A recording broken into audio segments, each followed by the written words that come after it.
Hi friends, welcome back to my channel. ఈరోజు మన topic ఏంటంటే ఎప్స్టీన్ ఫైల్స్. ప్రపంచ దేశాల అగ్రనేతలు, కుబేరులు మరియు సెలబ్రిటీస్ ముసుగును తొలగిస్తూ జెఫ్రీ ఎస్టీన్ ఫైల్స్ ప్రపంచాన్ని కంపనలు సృష్టిస్తుంది. దశాబ్ద కాలం పాటు సాగిన మైనర్ల బాలిక అక్రమ రవాణా, లైంగిక వేధింపులను, భయంకరమైన నిజాలను ఈ రహస్యకోట పత్రాలు బహిర్గతం చేశాయి.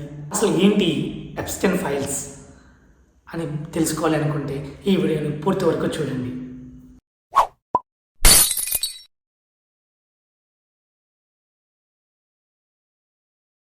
జెఫ్రీ ఎస్టీన్ ఎవరు? సామాన్య నుండి బిలియనీర్ వరకు ఇతర ప్రయాణం ఎలా సాగిందో తెలుసుకుందాం. జెఫ్రీ ఎస్టీన్ అనే పర్సన్ ఒక మధ్యతరగతి కుటుంబంలో జన్మించి తన డిగ్రీ కూడా పూర్తి అవ్వకముందే ఒక పాఠశాలలో మ్యాథ్స్ టీచర్గా తన ప్రస్థానాన్ని ప్రారంభించాడు. కానీ తనకున్నటువంటి అతీతమైనటువంటి తెలివితేటలు మరియు మాటకారితనంతో అతన్ని వాల్ స్ట్రీట్ ప్రపంచానికి పరిచయం చేశాయి. తక్కువ కాలంలోనే బిలియనీర్ల డబ్బులు మేనేజ్ చేసే స్థాయికి ఎదిగి తనకంటూ ఒక రహస్య ఆర్థిక సామ్రాజ్యాన్ని నిర్మించుకున్నాడు. అమెరికా, ప్యారిస్ వంటి నగరాల్లో విలాసవంతమైన భవనాలు మరియు ప్రైవేట్ జెట్ విమానాలు, కరేబియన్ సముద్రంలో లిటిల్ సెయింట్ జేమ్స్ అనే ఒక ఐలాండ్ని సంపాదించుకున్నాడు. ప్రపంచం అతన్ని ఒక గొప్ప ఫైనాన్షియల్గా చూస్తున్నప్పుడు ఆ వెనుక ఒక భయంకరమైన నేర ప్రపంచం ఉందని మనకి తెలియదు. చీకటి సామ్రాజ్యం. జెఫ్రీ ఎస్టీన్ తన పేరు, పలుకుబడి ఉపయోగించి వందల మంది మైనర్ అమ్మాయిలను లోబర్చుకున్నాడు. దీనిలో ముఖ్యంగా పేద కుటుంబాలకు చెందిన చదువుకునే పిల్లలను మసాజ్ చేస్తే గంటకు అధిక మొత్తంలో డబ్బులు ఇస్తామని చెప్పి లోబర్చుకుని, ఈ క్రమంలో ఇతనికి కుడిభుజంగా గిస్లైన్ మ్యాక్స్వెల్ వ్యవహరించింది. ఈ గిస్లైన్ మ్యాక్స్వెల్ అనే అమ్మాయి ఈ అమ్మాయిలను సేకరించి ఎస్టీన్ దగ్గరకు తీసుకొచ్చేది.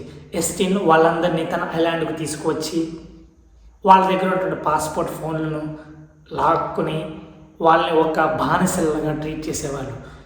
వాళ్ళపై ఎస్టీన్ మరియు తన స్నేహితులు దారుణమైన లైంగిక ఆకృత్యాలకు పాల్పడేవారు.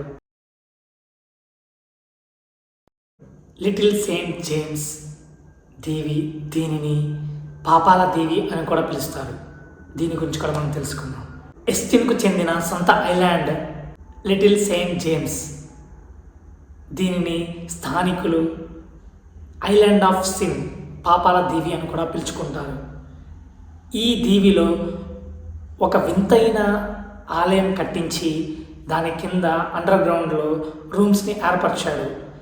ఈ ఐలాండ్లో పోలీసులు మరియు చట్టం అనేది ఏది ఉండదు. ఎస్టీన్ ఏదైతే చెప్తాడో అదే శాసనం. అదేవిధంగా అక్కడ ఉన్నటువంటి విషయాలు బయటకు రాకుండా చాలా కట్టుదిట్టమైనటువంటి సెక్యూరిటీ సిబ్బందులు ఆ టైంలోనే ఆ ఐలాండ్కి అమర్చారు. దానివల్ల అక్కడ ఏం జరుగుతుందో మనకి బయటికి రాలేదు. అది బయటికి రాకుండా కట్టుదిట్టమైన భద్రత ఉండేది.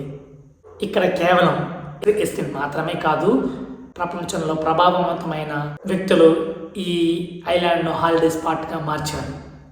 అక్కడ జెఫ్రీ ఎస్టీన్ పెద్ద మనుషులకు అమ్మాయిని సప్లై చేయడమే కాకుండా వాళ్ళ వీడియోస్ను కూడా రహస్యంగా తీసేవాడు. ఆ వీడియోలని బేస్ చేసుకుని వాళ్ళని బ్లాక్మెయిల్ చేయడానికి ఎస్టీన్ వాడుకునేవాడని కొన్ని కథనాలు పేర్కొంటున్నాయి.